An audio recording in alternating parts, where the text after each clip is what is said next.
للہ وکفا والصلاۃ والسلام علی عبادہ الذین اصطفیٰ خصوصاً علی افضلہم وخاتم النبیین محمد الامین وعلی آلہ وصحبہ اجمعین اما بعد فقد قال اللہ تبارک وتعالی کما ورد فی سورۃ الاحزاب اعوذ باللہ من الشیطان الرجیم بسم اللہ الرحمن الرحیم وَأَنزَلَ الَّذِينَ ظَاهَرُوهُم مِّنْ أَهْلِ الْكِتَابِ مِنْ صَيَاصِيهِمْ وَقَذَفَ فِي قُلُوبِهِمُ الرُّعْبَ فَرِيقًا تَقْتُلُونَ وَتَأْسِرُونَ فَرِيقًا وَأَوْرَثَكُمْ أَرْضَهُمْ وَدِيَارَهُمْ وَأَمْوَالَهُمْ وَأَرْضًا لَّمْ تَطَئُوهَا وَكَانَ اللَّهُ عَلَى كُلِّ شَيْءٍ قَدِيرًا صدق اللہ العظیم۔ رب اشرح لي صدری ويسر لي أمری واحلل عقدة من لسانی يفقهوا قولی۔ اللہم ربنا الہمنا رشدنا واعذنا من شرور انفسنا، اللہم ارنا الحق حقا وارزقنا اتباعہ وارنا الباطل باطلا وارزقنا اجتنابہ، اللہم وفقنا لما تحب وترضى، آمین یا رب العالمین۔ یہ سورہ احزاب کی آیات نمبر 26 اور 27 ہیں کہ جن پر سورہ احزاب کا تیسرا رکوع ختم ہوتا ہے، اور جیسا کہ گزشتہ نشست میں عرض کیا جا چکا ہے، ان دو آیات میں ایک پورے غزوے کا بیان ہے،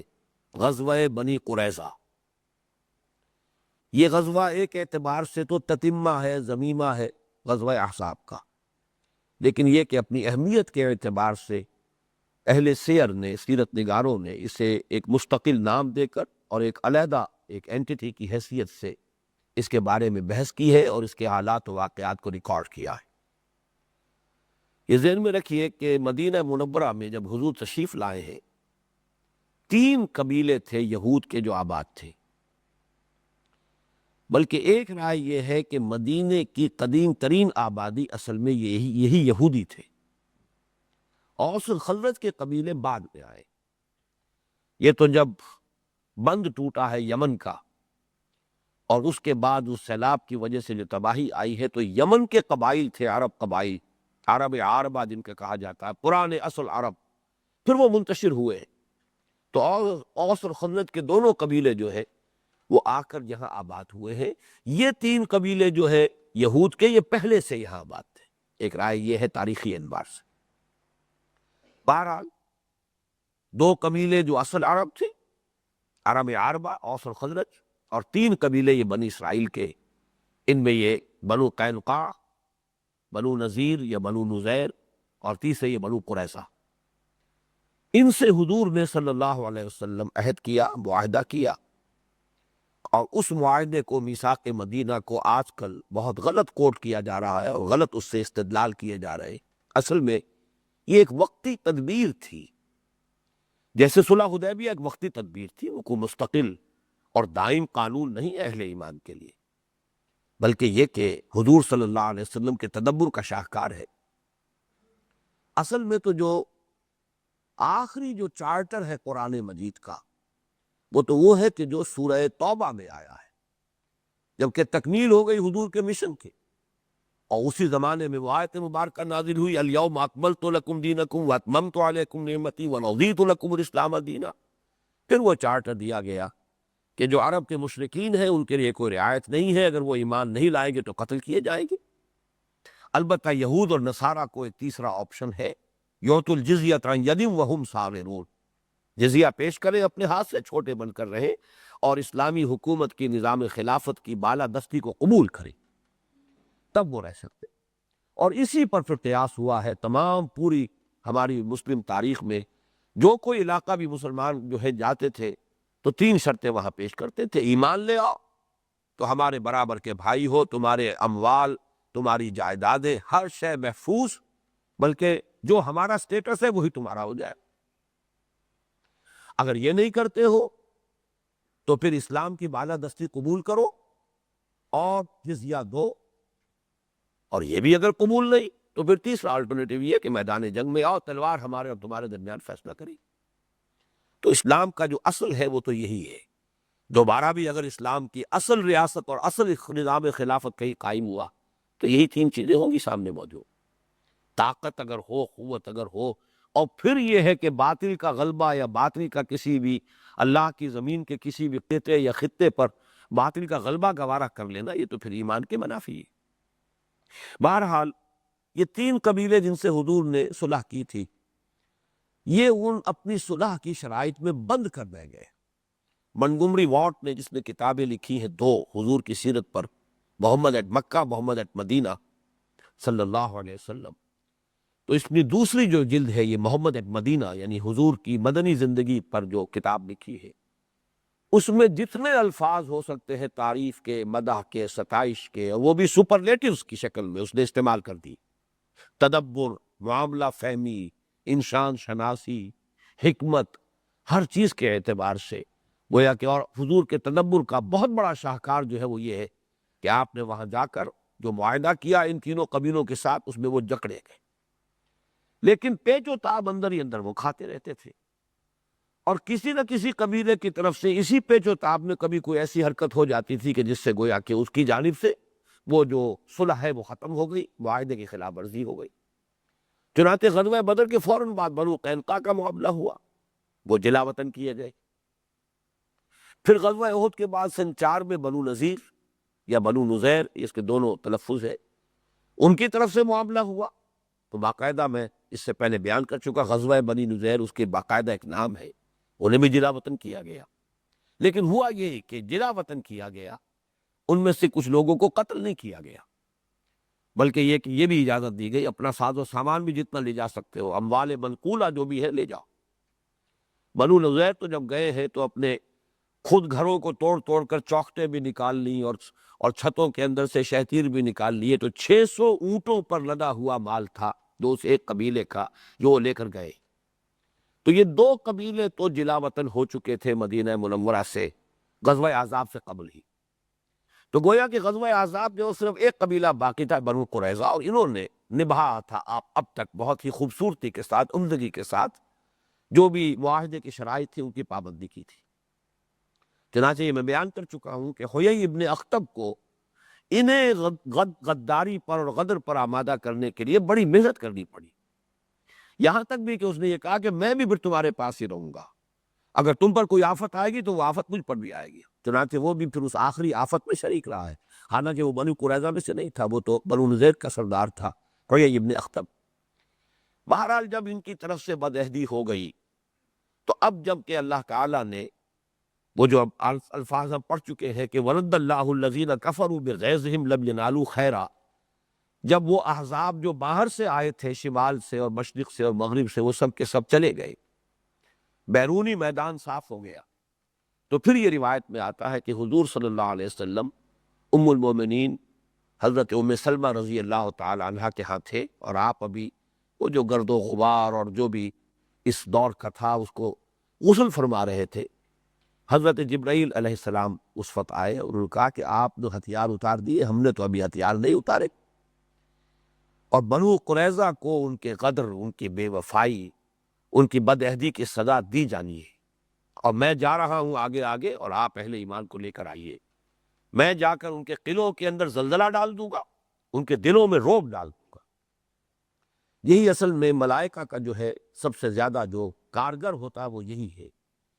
کہ ان کے دلوں کے اوپر اللہ تعالیٰ ملائکہ کے ذریعے سے دہشت اور رعب طاری فرما دیتا ہے۔ بہرحال اس کے بعد حضور صلی اللہ علیہ وسلم نے بھی اعلان عام فرمایا، حضرت علی کو تو اپنا علم دے کر اور کہا کہ فوراً روانہ ہو جاؤ، اور باقی اعلان عام کر دیا۔ آپ نے فرمایا جو شخص بھی سم و طاعت پر قائم ہے، یہ الفاظ بڑے پیارے ہیں، جو شخص بھی سم و طاعت پر قائم ہے وہ عصر کی نماز قریظہ، بنو قریظہ کے ہاں پہنچے بغیر نہ پڑھے۔ اصل میں اس میں حضور کی طرف سے تاکید تھی کہ عصر تک وہاں پہنچ جانا چاہیے تمام اہل ایمان کو، اس کے لیے الفاظ یہ تھے کہ نہ پڑھے عصر کی نماز مگر وہاں پہنچ کر۔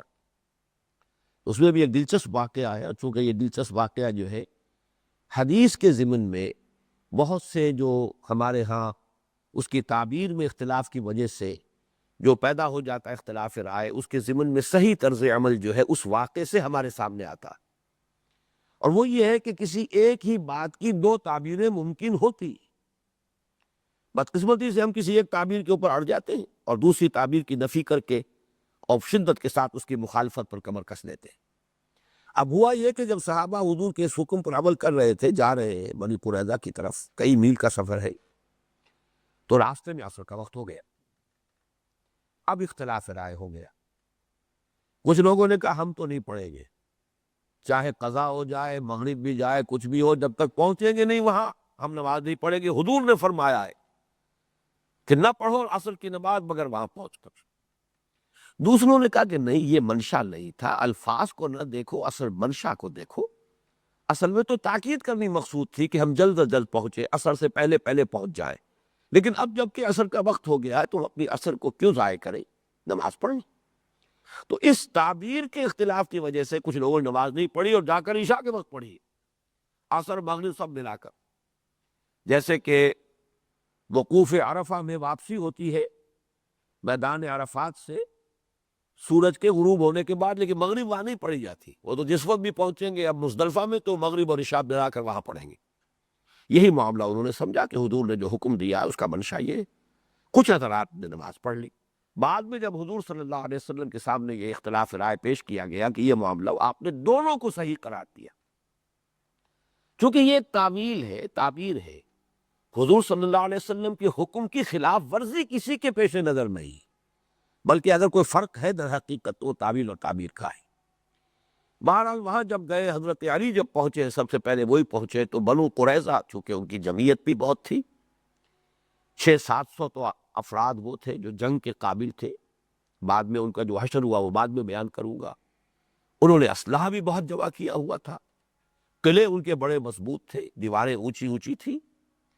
پھر یہ کہ ہر اعتبار سے سیلف سفیشینٹ، خود مکتفی، ان کے اپنے انہی قلعوں کے اندر جو ہے وہ ان کے کنویں بھی تھے جن سے پانی آ رہا ہے، کوئی انہیں پانی باہر سے لینے کی ضرورت نہیں۔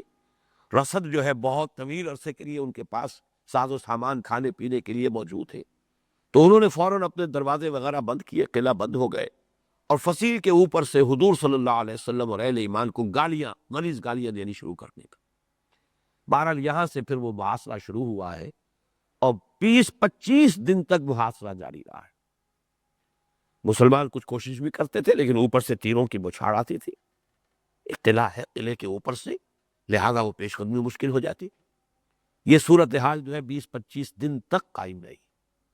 اس کے بعد ایک طرف تو یہ ہوا کہ حضرت علی رضی اللہ تعالی عنہ نے بہت بلند آواز سے کہا کہ اب چاہے مجھے وہی کچھ چکھنا ہو جو کچھ کہ حمزہ نے چکھا ہے، یعنی جیسے 2 سال پہلے میرے چچا حمزہ رضی اللہ تعالی عنہ ان کی شہادت ہو چکی، آج میں بھی اس کے لیے تیار ہوں،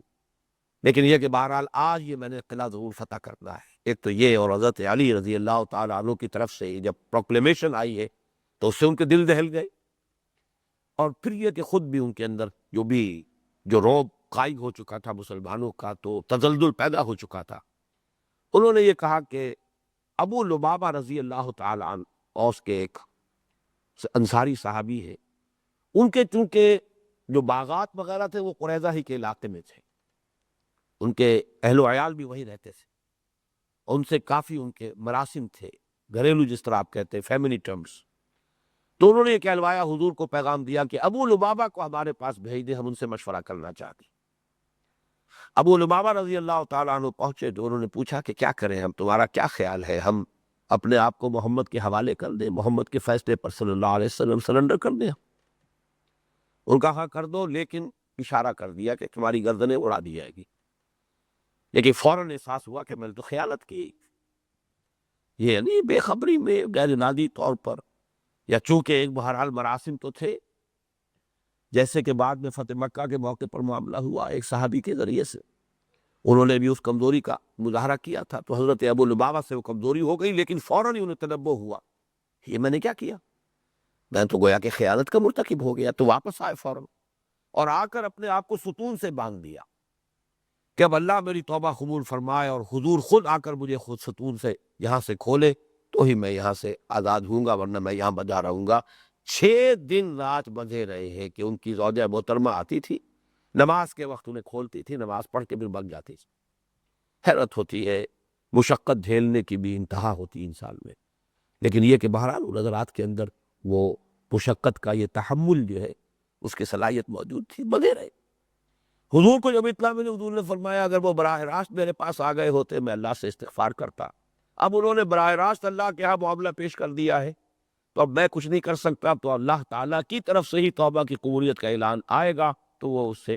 نجات پائیں گے۔ تو 6 رات کے بعد فتح ہو چکی تھی جب بنو قریظہ پر، اس کے بعد کہیں وہ مرحلہ پھر آیا ہے۔ بہرحال اس کے بعد انہوں نے طے یہی کیا، انہوں نے کہا کہ ہمارا معاملہ جو ہے، وہ چونکہ حلیف تھے، اوس کا قبیلہ جو ان کا حلیف تھا، کہ ہم اپنا معاملہ جو ہے سعد ابن معاذ رضی اللہ تعالی عنہ کے حوالے کرتے ہیں جو رئیس اوس ہے، جو فیصلہ وہ کر دیں گے۔ اس لیے کہ اوس کے قبیلے کے کچھ لوگوں نے حضور کو اپروچ کیا اور یہ کہا کہ حضور دیکھیے، خزرج کے حلیف تھے بنو نضیر، آپ نے جو معاملہ ان کے ساتھ کیا تھا، ہماری خواہش یہ ہے کہ وہی معاملہ یہ ہمارے حلیف ہے، اوس کے حلیف ہے۔ یہ جو مقامی قبائل تھے اوس اور خزرج کے، تو جو یہ ساتھ ہی جو آباد تھے قبیلے، ان کے بھی آپس میں حلیفی کے تعلقات تھے۔ تو خزرج کے ساتھ حلیف تھے بنو نضیر، اور یہ جو ہے یہ حلیف تھے اوس کے۔ تو اوس کے لوگوں نے حضور سے پھر یہ درخواست کی کہ ان کے ساتھ بھی وہی معاملہ کیجئے، نرمی کیجئے، انہیں بھی جلا وطن کر دیجئے، کوئی اور سخت سزا نہ دی جائے۔ حضور نے فرمایا تو پھر کیوں نہ میں تمہارے ہی جو سردار ہے، یعنی حضرت سعد ابن معاذ رئیس اوس، ان کے حوالے کر دوں معاملہ جو وہ طے کر۔ تو سب لوگ راضی ہو گئے کہ ٹھیک ہے۔ حضرت اب یہ تھے اس وقت زخم کی حالت میں، پھر انہیں بلایا گیا ہے رضی اللہ تعالی عنہ، اور وہی موقع ہے جب حضور نے فرمایا لوگوں سے کہ کھڑے ہو جاؤ اپنے سردار کے احترام کے لیے، قوموا لسیدکم۔ اور پھر حضور نے معاملہ جب رکھا تو پھر حضرت سعد نے اب جو بھی، چونکہ اب صورت ان کی ہو گئی تھی ایک حکم کی، اور حضور صلی اللہ علیہ وسلم اب گویا کہ ایک پارٹی تھے، ایک پارٹی حضور ہے اور اہل ایمان ہے، اور ایک پارٹی جو ہے وہ بنو قریظہ ہے، اور ان کی حیثیت ہے ایک طرح سے حکم کی۔ تو انہوں نے کہلوایا ایکسپریسلی، واضح طور پر، کہ جو میں فیصلہ کروں گا وہ انہیں قبول ہوگا۔ یہود کی طرف اشارہ کیا ان کا، جی ہاں ہمیں قبول ہوگا، اور یا مسلمانوں کو بھی قبول ہوگا کہ جی ہاں ہمیں بھی قبول ہوگا، اور جو یہاں ہے انہیں بھی قبول ہوگا، اشارہ کیا حضور کی طرف، لیکن رخ دوسری طرف کر دیا، جو یہاں ہے ان کو بھی قبول ہوگا۔ حضور نے فرمایا ہاں مجھے بھی قبول ہوگا۔ تو اس لیے کہ بہرحال ادب کے خلاف تھا کہ حضور کا نام لے کر وہ کہتے، لیکن بہرحال ایک جو بھی قاعدے کی کارروائی ہے وہ ضروری تھی۔ تو انہوں نے فیصلہ یہ کیا کہ اوس جو خزرج ہیں وہ اپنے آپ کو جب سرنڈر کر دے تو ان کے تمام قابل جنگ جتنے مرد ہیں ان کو قتل کیا جائے، اور ان کے بچوں کو اور ان کی عورتوں کو غلام بنایا جائے۔ یہ فیصلہ حضرت سعد بن معاذ کا ہوا ہے رضی اللہ تعالی عنہ۔ اور اس کے بعد پھر انہوں نے دعا کی تھی جب غزوہ احزاب میں وہ تیر لگا تھا، اے اللہ جب تک یہ بنو قریظہ کا معاملہ طے نہ ہو جائے اس وقت تک اے اللہ مجھے مہلت دے، موت نہ آئے۔ لیکن اس کے بعد جب یہ واقعہ ہو گیا تو اس کے بعد پھر بہرحال ان کی وہ دعا جو ہے وہ ایک اعتبار سے مکمل ہو گئی، پھر ان کا وہ زخم کھل گیا اور خون بہا اس تیزی کے ساتھ کہ پھر ان کا انتقال ہو گیا۔ یہ ہے اصل میں وہ غزوہ، جنگ کی اس میں بھی نوبت نہیں آئی، لیکن جیسے وہ محاصرہ 1 مہینے کا تھا ایسے ہی یہ محاصرہ بھی تقریباً 25 دن کا ہے۔ مسلمان صرف ایک شہید ہوئے ہیں، حضرت خلاد ابن سوید رضی اللہ تعالی عنہ، اس لیے ایک عورت نے فصیل کے اوپر سے ان پر چکی کا پارٹ پھینکا ہے اور اس سے وہ مجروح ہو گئے اور ہلاک ہو گئے۔ باقی یہ کہ بس وہی جو بھی سختی تھی محاصرے کی اور اس میں جو تاخیر ہو رہی تھی اس سے مسلمانوں کو جو تکلیف پہنچی تو پہنچی، باقی یہ کہ اور کوئی معاملہ ایسا نہیں تھا۔ اسی اعتبار سے اب اللہ تعالیٰ نے جو تذکرہ فرمایا وہ پڑھ لیجئے۔ پہلے تو وہی آیت کہ جو جس پر اختتام ہو رہا ہے غزوہ احزاب کا، وَرَدَّ اللَّهُ الَّذِينَ كَفَرُوا بِغَيْظِهِمْ لَمْ يَنَالُوا خَيْرًا، اللہ نے لوٹا دیا، واپس کر دیا ان کافروں کو کہ جو کوئی خیر حاصل نہیں کر سکے، اپنا غیظ، اپنا غضب، اپنا غصہ، اپنا جوش انتقام، اپنی مخالفت، اپنی دشمنی کی آگ لیے ہوئے وہاں سے جانے پر، واپس جانے پر مجبور ہو گئے تھے۔ وَكَفَى اللَّهُ الْمُؤْمِنِينَ الْقِتَالَ، اللہ کافی ہو گیا اہل ایمان کی طرف سے جنگ کے لیے۔ وَكَانَ اللَّهُ قَوِيًّا عَزِيزًا، اللہ تعالیٰ قوی ہے، عزیز ہے، زبردست ہے اور قوت والا ہے۔ وہ اگر مہلت دیتا ہے کفار کو تو اس کے معنی یہ نہیں ہے کہ اللہ عاجز آ گیا ان کافروں سے، یہ اس کی اپنی حکمت ہے، اہل ایمان کا امتحان لینا مقصود ہے، ان کی آزمائش ہے۔ وَلِيُمَحِّصَ اللَّهُ الَّذِينَ آمَنُوا وَلِيُمَحِّصَ مَا فِي قُلُوبِكُمْ، مسلمانوں کی جمعیت کو پاک کر لینا چاہتا ہے منافقین کی نجاست سے، اور جو لوگوں کے دلوں میں کہیں کوئی آلائش ہے تو اس سے دھود کر پاک کر دینا چاہتا ہے ان کے دلوں کو، ورنہ وہ قوی ہے، عزیز ہے، زبردست ہے۔ وَأَنزَلَ الَّذِينَ ظَاهَرُوهُم مِّنْ أَهْلِ الْكِتَابِ، اور اسی نے اتارا۔ اب دیکھیے ردہ کے مقابلے میں انزل آ رہا ہے، یہ ردہ لوٹا دیا، باہر سے جو لشکر آئے تھے وہ تو واپس گئے، انزلہ اتارا، اللہ نے اتارا۔ وہ جو بھی رعب ان کے دلوں پر پڑا ہے اہل ایمان کا، حالانکہ تاریخ نگار کہتے ہیں کہ اتنا ان کے پاس رسد تھا، ساز و سامان تھا، وہ بہت دیر تک محاصرے کی اس کیفیت کو برداشت کر سکتے تھے، کہیں کوئی کمی نہیں تھی، لیکن وہ رعب کی کیفیت جو پڑی ہے، وہ جو حضرت جبرائیل کے الفاظ میں آپ کو سنا چکا ہوں کہ میں ان کے دلوں میں رعب ڈال دوں گا اور ان کے قلعوں کے اندر زلزلہ پیدا کر دوں گا، یعنی ساری فورٹیفیکیشنز ہوتے ہوئے بھی اگر دل کو اطمینان نہ رہے تو وہ قلعہ بندیاں جو ہے وہ چسود، ان کا فائدہ کیا، ان کا حاصل کیا ہے؟ اصل شے تو وہ دل کا ایمان، دل کا یقین اور دل کا ٹھکا ہوا ہونا، دل کا جمع ہوا ہونا ہے۔ وَأَنزَلَ الَّذِينَ ظَاهَرُوهُم، اس لفظ کو ذرا پہچان لیں، یہ مظاہرہ باب مفاعلہ، مظاہرہ سے، یہ مفاعلہ سے ہے، ظاہرہ یظاہر مظاہرتاً، ظاہروہم، جنہوں نے ان کی پشت پناہی کی، بلکہ مظاہرہ اصل میں کہتے کسے ہیں؟ پیٹھ سے پیٹھ ملا کر کسی معاملے میں دشمن کے مقابلے میں آ جانا۔ پرانے زمانے میں جو جنگیں ہوتی تھی تو اب فرض کیجئے کہ دو آدمی ہیں کہ درزے میں آ گئے اور چاروں طرف سے ان پر حملہ، اس کے پاس وہ اپنی پیٹھ سے پیٹھ ملا کر کھڑے ہوتے تھے تاکہ دشمن کا جو بھی حملہ ہو دونوں کے لیے وہ سامنے سے ہو۔ تو مظاہرہ اصل میں لفظ جو ہے وہ اس کے لیے اپنی پیٹھوں کو جوڑ لینا۔ تو جنہوں نے بھی، اب اس کا جو مراد ہے، مفہوم ہے، وہ یہی ہے کہ مدد کرنا، حمایت کرنا۔ وَأَنزَلَ الَّذِينَ ظَاهَرُوهُم، اور من اہل الکتاب، اور اللہ نے اہل کتاب میں سے جنہوں نے ان کی پشت پناہی کی، ان کی مدد کی، ان کے ساتھ گٹھ جوڑ کیا، بلکہ گٹھ جوڑ کا لفظ جو ہے وہ زیادہ صحیح تعبیر کر رہا ہے۔ انزل الذین ظاہروہم من اہل الکتاب، ہم کی ضمیر جا رہی ہے وہی ورد اللہ الذین کفروا، وہ جو باہر سے دشمن آئے تھے انہیں تو اللہ نے واپس پھیر دیا، وہ اپنے دلوں کے ارمان لیے ہوئے واپس جانے پہ مجبور ہو گئے، اور جن لوگوں نے اہل کتاب میں سے ان کے ساتھ گٹھ جوڑ کیا تھا انہیں من سیاسیہم، ان کے قلعوں میں سے نیچے اتار دیا۔ یہ سیسا کا لفظ آتا ہے عربی زبان میں ہر وہ چیز جس کے ذریعے سے حفاظت حاصل کر لی جائے، اور اس کا زیادہ اطلاق جو ہے وہ قلعے پر ہے۔ قلعے کے اندر آدمی گویا کہ فی بروج مشیدہ جیسے دوسرے مقام پر آیا ہے کہ وہاں سے انسان پروٹیکشن لیتا ہے، حفاظت لیتا ہے۔ من ورائے جدر، فصیلوں کے پیچھے آدمی ہے تو بڑی اس کو ایک حفاظت کا احساس ہوتا ہے کہ دشمن کا وہ فوری جو ہے اس کے اوپر حملہ نہیں ہو سکتا۔ اسی لیے گائے کے سینگ کو بھی کہتے ہیں، یہ جو اس کا بھی organs of offence and defence, یہ جو اللہ تعالیٰ نے ہر حیوان کو دے رکھے ہیں اپنی حفاظت اور مدافعت کے لیے، تو سینگ جو ہے وہ اس کے لیے اس کی حفاظت کا ذریعہ ہے۔ اور جو ایک جانور ہے سیہ، سیہ کے جس کے بہت زیادہ وہ کانٹے اس کے جسم پر ہوتے ہیں بڑے بڑے، اور جب اسے کوئی دشمن کا اندیشہ ہوتا ہے تو وہ پورے اپنے وہ کانٹے کھڑے ہو جاتے ہیں، وہ گویا کہ وہ اس کی زرہ بن جاتی ہے، زرہ بخچر بن جاتا ہے اس کے جسم کے لیے، اس کے تحفظ کے لیے، اس کو بھی سیسا کہتے ہیں۔ اس کی جمع ہے یہ سیاسیہم، اللہ اتار لایا اہل کتاب میں سے جن لوگوں نے ان کے ساتھ گٹھ جوڑ کیا تھا ان کے قلعوں سے، وَقَذَفَ فِي قُلُوبِهِمُ الرُّعْبَ، اور ڈال دیا ان کے دلوں میں رعب، مرعوبیت اتنی ہو گئی، بزدلی کا مظاہرہ کیا، ورنہ ابھی وہ بہت دیر تک قلعہ بند رہ سکتے تھے، پھر ان کے پاس ساز و سامان جو ہے جنگی وہ بہت کچھ تھا جو ابھی میں آپ سے عرض کروں گا۔ فریقاً تقتلون و فریقاً تعصرون فریقا، تو اے مسلمانوں ان میں سے ایک گروہ کو، ایک جماعت کو تم قتل کر رہے ہو، تم نے قتل کیا ہے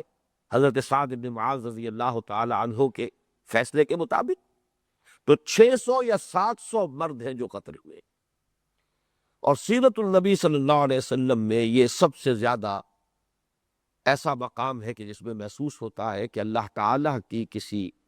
حد کو یا اللہ کے کسی فیصلے کو نافذ کرنے کے لیے حضور صلی اللہ علیہ وسلم کو کتنا اپنا جی کڑا کرنا پڑا ہوگا۔ آپ رؤوف ہیں، رحیم ہیں، آپ کے دل میں شفقت ہے، رافت ہے، رحمت ہے، لیکن یہ کہ بہرحال جب دین کا معاملہ ہو اور اقامت دین کا تقاضا ہو، یا یہ کہ حدود اللہ کا معاملہ ہو، تو پھر سختی کرنی پڑتی۔ جیسے کہ معاملہ سامنے آتا ہے کہ وہ خاتون جو زنا کی مرتکب ہو گئی تھی، اور پھر انہوں نے آ کر خود غامدی خاتون رضی اللہ تعالی عنہ، انہوں نے آ کے اقرار کیا، "اے اللہ کے رسول، مجھ سے وہ خطا ہو گئی ہے، جس کی سزا رجم ہے، تو مجھے پاک کر دیجئے، مجھے رجم کر دی"۔ اسی طریقے سے ایک مرد بھی ہے صحابی کے، جن سے اسی قسم کا معاملہ ہوا ہے، تو حضور نے اگرچہ سزا کو ٹالنے کی کوشش کی ہے، یہ کہ تم سے کوئی غلطی ہوئی ہے، یا تم یعنی جب وہ آئے تھے، میں نام بھول رہا ہوں جو صحابی ہے ان کا نام، معاذ، حضرت معاذ اسلمی، تو کہا کہیں یہ نشے میں تو نہیں ہے جو یہ بات کہہ رہا ہے کہ میں نے زنا کیا ہے؟ لوگوں نے منہ سونکھ کر کہا کہ نہیں، نشے میں تو نہیں، بقائے ہوش و حواس کہہ رہا ہے جو کچھ کہہ رہا ہے۔ پھر سوال کیا کہ شاید ایسا ہی ہو بس کہ تم زنا تک بات نہ پہنچی ہو، ایسے ہی تم نے جو بھی مقدمات زنا ہے اس پر اکتفا، نہیں حضور میں نے زنا کیا۔ پھر اس کے بعد حضور صلی اللہ علیہ وسلم نے جب ہر طرف سے، ورنہ یہ کہ ایک جو ہے، جو اصولی جو ہدایتیں دی گئی ہیں اسلامی ریاست کے عدالتی نظام کے بارے میں، وہ یہ ہے کہ ادرؤ عن المسلمین الحدود، مسلمانوں سے حدود کو، سزاؤں کو دور کرنے کی کوشش کرو۔ اسی سے وہ اصول بنا ہوا ہے کہ شک کا فائدہ ملزم کو جائے گا، جب تک کہ بالکل قطعی ثبوت نہ ہو جائے اس وقت تک حد جاری نہیں کی جا سکتی۔ ذرا سا بھی شک و شبے کا معاملہ ہو تو شک کا فائدہ، جسے ہم ملزم کہہ دیتے ہیں، ملزم صحیح لفظ نہیں ہے، صحیح تلفظ نہیں، ملزم، ملزم تو اصل میں وہ پروزیکیوٹر ہوتا ہے، الزام لگانے والا، پروزیکیوٹنگ انسپیکٹر، یا جو بھی کوئی الزام لگا رہا ہے، جو فرد جرم اس پر عائد کرا ہے، وہ ملزم ہے۔ ملزم جس پر الزام لگایا گیا وہ ملزم ہوتا ہے، تو شک کا فائدہ ملزم کو پہنچنا چاہیے۔ یہ ہے کہ جو اصل میں حضور صلی اللہ علیہ وسلم کا دیا ہوا اصول ہے، اور ادرؤ الحدود عن المسلمین، حدود کو دور رکھنے کی کوشش کرو، ٹریگر ہیپی نہ ہو جاؤ کہ تمہیں اسی میں خوشی محسوس ہونے لگے کہ لوگوں کے اوپر حدیں جاری کرو، جہاں بھی گنجائش ہو بچانے کی بچاؤ، لیکن یہ کہ جہاں بالآخر کرنا پڑے تو بہرحال اللہ کا حکم ہے، پھر تو کرنا ہوگا۔ رافت اور رحمت اور شفقت ذاتی جو ہے وہ اس میں آڑے نہیں آ سکتی۔ تو یہ معاملہ واقعتاً جب آدمی تصور کرتا ہے تو ایک دفعہ لرز اٹھتا ہے۔ 600-700 افراد مدینے کے بازار کے اندر خندقیں کھودی گئی ہیں، اور ان کو ایک ایک کو بلا کر ان کی گردن ماری گئی ہے، اور سب کے سب ان خندقوں میں دفن کیے گئے۔ یہ سزا ہے کہ جو بنو قریظہ کو دی گئی ہے، کیونکہ نہایت کرٹیکل مومنٹ میں، یوں سمجھیے کہ بالکل یہ تو ایسا ہی ہے کہ جیسے بال برابر کا فرق رہ گیا تھا، ورنہ کسر کیا رہ گئی تھی۔ اہل ایمان کا تو آخری خاتمے والا معاملہ تھا، اور اس یقین کے ساتھ آئے تھے وہ لوگ جنہیں اللہ نے لوٹا دیا۔ وَرَدَّ اللَّهُ الَّذِينَ كَفَرُوا بِغَيْظِهِمْ لَمْ يَنَالُوا خَيْرًا، یہ تو اللہ تعالیٰ کی حکمت بالغہ، اللہ تعالیٰ کی اپنی مشیت، اللہ کی اپنی تدبیر خصوصی سے ہوا ہے، ورنہ بظاہر احوال تو کوئی بچنے کی شکل موجود تھی نہیں۔ ایسے موقع پر جو بھی غداری کی گئی ہے اس کی سزا صحیح یہی ہے، اور یہ تورات کی شریعت کے عین مطابق ہے۔ یہود پر در حقیقت تورات کی شریعت ہی کا فیصلہ ہے کہ جو نافذ کیا ہے حضرت سعد بن معاذ نے رضی اللہ تعالیٰ عنہ۔ تو فرمایا فریقاً تقتلون وتاسرون فریقا، ایک گروہ کو تم قتل کر رہے ہو اور ایک گروہ کو تم نے اسیر بنا لیا۔ یہ اسیر بنائی گئی ہیں عورتیں، بچے، جو بھی تھے کہ جو جنگ کی صلاحیت رکھنے والے نہیں تھے۔ 600-700 جوان جو لوگ تھے جنگ کے قابل، ان سب کی گردن ماری گئی۔ وَأَوْرَثَكُمْ أَرْضَهُمْ وَدِيَارَهُمْ وَأَمْوَالَهُمْ وَأَرْضًا لَمْ تَطَئُوهَا، اور تمہیں وارث بنا دیا ہے مسلمانوں ان کی زمین کا، ان کے باغات تھے، بہت خوشحال رفاہ الحال لوگ تھے، باغات، کھیت۔ وَأَوْرَثَكُمْ أَرْضَهُمْ، تمہیں وارث بنا دیا ان کی زمین کا، زمینوں کا، وَدِيَارَهُمْ، اور ان کے گھروں کا۔ اب ظاہر بات ہے کہ بنو نذیر تو سب کچھ اپنا توڑ پھوڑ کر چلے گئے تھے، اور اپنے کواڑ بھی لے گئے تھے، اور اپنی وہ چھتوں کی کڑیاں بھی لے گئے تھے۔ یہاں تو انہوں نے سرنڈر کیا، تو گویا کہ ان کے تمام وہ محل اور ان کی تمام گڑیاں، ان کے قلعے، ان کے گھر، اس کا ساز و سامان پورا کا پورا بطور مال غنیمت مسلمانوں کے ہاتھ میں آیا۔ وَأَمْوَالَهُمْ، تو تین چیزیں، وَأَوْرَثَكُمْ أَرْضَهُمْ وَدِيَارَهُمْ وَأَمْوَالَهُمْ، تمہیں وارث بنا دیا ہے مسلمانوں ان کی زمین کا بھی، ان کے گھروں کا بھی، اور ان کے اموال کا بھی۔ وَأَرْضًا لَمْ تَطَئُوهَا، اور ایک ایسی زمین کا بھی کہ جس پہ ابھی تم نے فوج کشی نہیں کی ہے، جس کو تم نے اپنے گھوڑوں یا اپنے اونٹوں کے قدموں تلے پامال نہیں کیا ہے۔ اس کے بارے میں میں حیران ہوا ہوں کہ مولانا اصلاحی صاحب نے اس کی تعبیر کی ہے اسی بنو قریظہ کے علاقے سے، لیکن یہ کہ یہ تمام مفسرین کے بھی خلاف ہے، اور واقعہ یہ ہے کہ حضور صلی اللہ علیہ وسلم نے جو معاملہ کیا ہے پھر ان کے اموال کے ساتھ، اس کے اعتبار سے بھی بالکل ایک غلط بات ہے کہ جو انہوں نے کہہ دی ہے، بڑی حیرت ناک بات ہے۔ اصل میں زمین جس کے اوپر کو مسلمانوں نے فوج کشی نہ کی ہو، اس کے بغیر مال مل جائے تو مال فے ہے، وہ پھر تقسیم نہیں ہوتا مال غنیمت کی حیثیت سے، بلکہ وہ پورا کا پورا بیت المال کا ہوتا ہے۔ یہ غزوہ بنی نذیر کے بعد یہ معاملہ کیا گیا، قرآن مجید میں آیا ہے کہ چونکہ تم نے تو فوج کشی نہیں کی، اس کے بغیر ہی اللہ تعالیٰ نے تمہیں فتح عطا کر دی ہے، لہٰذا اس میں کسی کا کوئی حصہ نہیں ہے، یہ تمام اموال اللہ اور اس کے رسول کے لیے۔ تو وہ مال فے ہے جس پر کہ قیاس کیا ہے بعد میں حضرت عمر رضی اللہ تعالی عنہ نے، جب ایران اور عراق اور شام اور مصر فتح ہو گئے تو ان کی تمام جو بھی جائیداد غیر منقولہ تھی اسے مال فے میں شمار کیا۔ لیکن بہرحال حضور کی حیات طیبہ میں مال فے کا جو معاملہ تھا اس کا اطلاق ہوا تھا بنو نذیر، جو کچھ عرصے پہلے ایک سال پہلے جو جلا وطن کیے گئے تھے ان کے مال پر، اس کی تقسیم نہیں ہوئی مسلمانوں میں، بلکہ پورا کا پورا مال بیت المال کے اندر چلا گیا۔ یہاں غزوہ بنو قریظہ میں جو بھی مال ملا ہے اسے تو حضور نے تقسیم کیا ہے، اور جو بھی مسلمان جنہوں نے حصہ لیا اس محاصرے میں ان سب کا حصہ اس میں سے لگا کر دیا گیا ہے، مال غنیمت ہے۔ تو اس کو اس زمین اس لفظ کا مصداق سمجھنا بہت ہی، میں سمجھتا ہوں کہ یہ ایک غالباً توجہ نہیں ہوئی ہے، بے توجہی میں ہو گیا ہے۔ اکثر جو ہمارے مفسرین ہیں انہوں نے اس سے سمجھا ہے یہ خیبر کی طرف اشارہ ہے، کہ ابھی سرزمین عرب میں، جزیرہ نما عرب میں ابھی ایک گڑھ، بہت بڑا گڑھ جو ہے یہود کا، وہ خیبر کی شکل میں موجود تھا، اور وہاں بھی بڑے قلعے تھے، متعدد قلعے تھے، اور وہاں پر ان کے باغات تھے، ان کی زمینیں تھی، دولت تھی، اور دونوں قبیلے جو جلا وطن ہوئے تھے مدینے سے وہ بھی وہیں جا کر، وہیں پناہ گزین تھے، وہیں پر جا کر اور آئے بھی تھے۔ احزاب، جنگ احزاب میں انہوں نے حصہ بھی لیا تھا، وہ واپس چلے گئے تھے۔ تو ان کی زمین کے بارے میں اشارہ کیا جائے کہ ابھی اس زمین پر تم نے فوج کشی نہیں کی ہے، لیکن ہم وہ بھی تمہیں دے چکے ہیں، یعنی مشیت ایزدی میں اس کا بھی فیصلہ ہو چکا ہے۔ چنانچہ یہ 1 سال بعد یا 2 سال بعد، سمجھ لیجئے کہ 1.5 سال بعد یہ ہو گیا کہ چونکہ سن 6 میں صلح حدیبیہ ہوئی، جب حضور صلی اللہ علیہ وسلم کو قریش مکہ کی طرف سے اطمینان ہو گیا، پھر اب آپ نے چڑھائی کی ہے خیبر پر،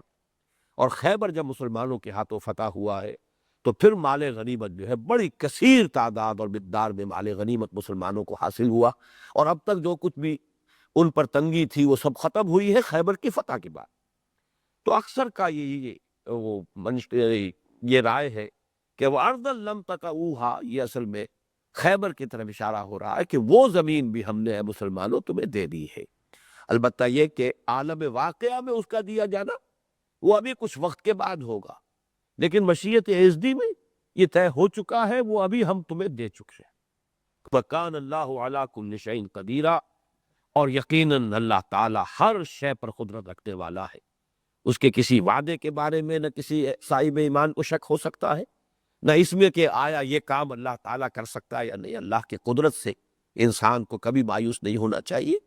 اپنے آپ سے مایوس ہو جائے انسان، اپنی کمزوریوں کو دیکھ کر اگر بددل ہو تو دوسری بات ہے کہ اللہ تعالیٰ کی قدرت جو ہے اس پر اس کا یقین اور اس کا ایمان غیر متزلزل باقی رہنا چاہیے۔ اب یہ غزوہ احزاب کا تذکرہ بھی مکمل ہوا اور غزوہ بنی قریظہ کا بھی۔ اب نوٹ کر لیجئے کہ یہ جو غزوہ احزاب اور غزوہ بنی قریظہ، ان دونوں کو اگر آپ یکجا کر لیں، اور حقیقت میں تو یہ ایک دوسرے کے ساتھ جڑے ہوئے ہیں، ان کو ٹرننگ پوائنٹ سمجھیے حضور صلی اللہ علیہ وسلم کی انقلابی جد و جہد۔ وہ جو سیرت نبوی سے ہم انقلاب کے مراحل جو مستنبط کرتے ہیں، اخذ کرتے ہیں، تو ان میں جو آخری دور شروع ہوا قتال کا، اور اس قتال کا دور ہم اس پر اب کافی اپنے نشستیں منعقد کر چکے ہیں۔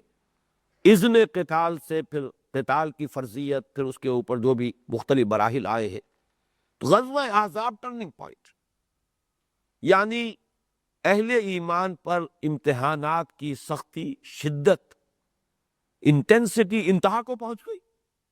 اور گویا کہ اس کے بعد جو اللہ تعالیٰ کی سنت ہے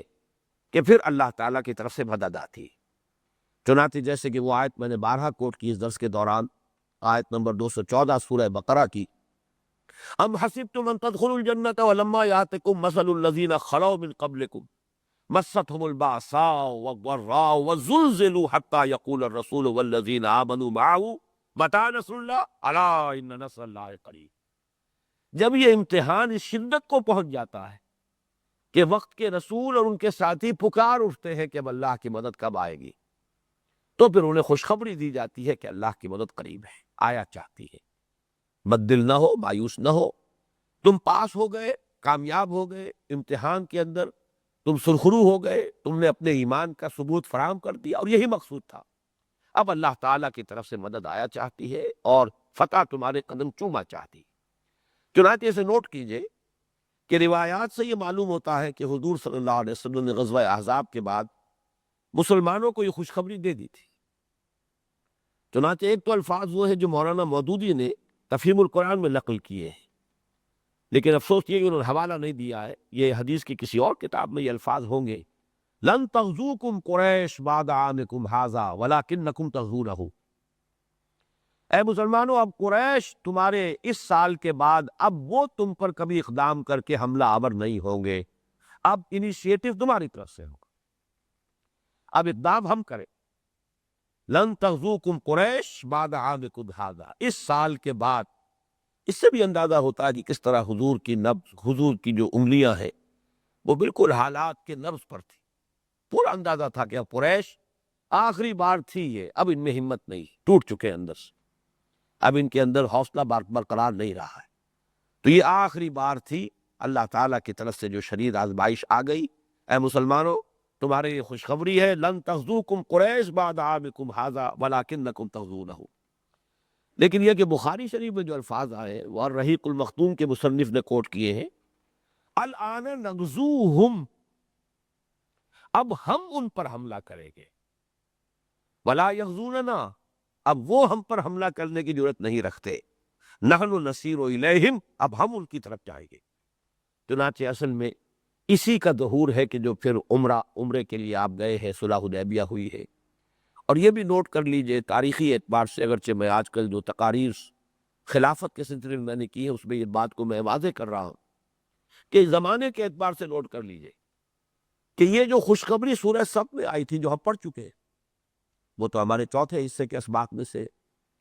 اس میں جو فرمایا گیا تھا وَأُخْرَىٰ تُحِبُّونَهَا نَصْرٌ مِّنَ اللَّهِ وَفَتْحٌ قَرِیب، یہ بالکل اسی زمانے میں یہ صورت نازل ہوئی ہے کہ اے مسلمانوں اب اللہ کی مدد آیا چاہتی ہے اور قدم تمہارے اور فتح تمہارے قدم چوما چاہتی۔ وَبَشِّرِ الْمُؤْمِنِينَ، اور اے محمد صلی اللہ علیہ وسلم اہل ایمان کو بشارت دے دیے۔ میرے نزدیک یہ حضور کا یہ فرمانا کہ لن تغزوکم قریش بعد عامکم ھذا ولکنکم تغزونہم، یا الآن نغزوہم ولا یغزوننا نحن نسیر الیہم، یہ گویا کہ سورہ صف کی اس آیت نمبر 13 کے اندر جو حکم وارد ہوا ہے، یہ در حقیقت اس حکم کی تعمیل میں حضور نے یہ خوشخبری دی۔ وَأُخْرَىٰ تُحِبُّونَهَا نَصْرٌ مِّنَ اللَّهِ وَفَتْحٌ قَرِیب وَبَشِّرِ الْمُؤْمِنِينَ۔ اور ایک اور چیز جو تمہیں بہت پسند ہے، اصل تو اللہ تعالیٰ کے پیش نظر تو آخرت ہے، آخرت کا وعدہ پہلے آ چکا ہے، یغفر لکم ذنوبکم ویدخلکم جنات تجری من تحتہا الانہار ومساکن طیبۃ فی جنات عدن ذلک الفوز العظیم واخری تحبونہا نصر من اللہ وفتح قریب وبشر المؤمنین۔ لیکن یہ کہ ساتھ ہی نوٹ کر لیجئے کہ سورہ نور کا زمانہ نزول بھی وہی ہے، اور سورہ نور میں وہ آیت آئی ہے وعد اللہ الذین آمنوا منکم وعملوا الصالحات لَيَسْتَخْلِفَنَّهُمْ فِي الْأَرْضِ كَمَا اسْتَخْلَفَ الَّذِينَ مِنْ قَبْلِهِمْ وَلَيُمَكِّنَنَّ لَهُمْ دِينَهُمُ الَّذِي ارْتَضَىٰ لَهُمْ وَلَيُبَدِّلَنَّهُمْ مِنْ بَعْدِ خَوْفِهِمْ أَمْنًا يَعْبُدُونَنِي لَا يُشْرِكُونَ بِي شَيْئًا وَمَنْ كَفَرَ بَعْدَ ذَلِكَ فَأُولَٰئِكَ هُمُ الْفَاسِقُونَ۔ تو یہ بھی گویا کہ زمانہ ایک ہے۔ غزوہ احزاب کے بعد جو ٹرننگ پوائنٹ آیا ہے، غزوہ احزاب کے بعد، اور یوں سمجھیے کہ ٹیبلز ور ٹرنڈ، فیصلہ کن صورت جو ہے بدل گئی ہے، فیصلہ کن طور پر، وہ ہے کہ جس کے یہ سورہ صف کی اس آیت میں بھی اشارہ ہے، سورہ نور کی اس آیت نمبر 55 میں بھی اشارہ ہے، اور حضور صلی اللہ علیہ وسلم کی ان اقوال مبارکہ میں بھی اسی کا اشارہ ہے۔ اب آخری بات میں آپ کو بتا رہا ہوں، پہلی مرتبہ پڑھنے میں آئی ہے کیونکہ یہ جو کتاب الرحیق المختوم ہے سیرت النبی کی،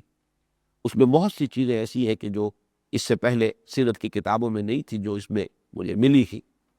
ایک بڑی پیاری دعا ہے کہ جو غزوہ احزاب کے دوران حضور صلی اللہ علیہ وسلم مانگتے رہے،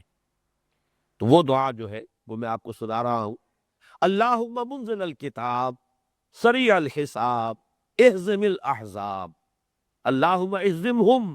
وزلزلہم۔ اے اللہ جو کتاب کا نازل فرمانے والا ہے، اب دیکھیے اندازہ کیجئے قرآن کی عظمت اور قرآن کی اہمیت۔ اللہ کا حوالہ نازل قرآن کے اعتبار سے، نازل کرنے والا قرآن کا۔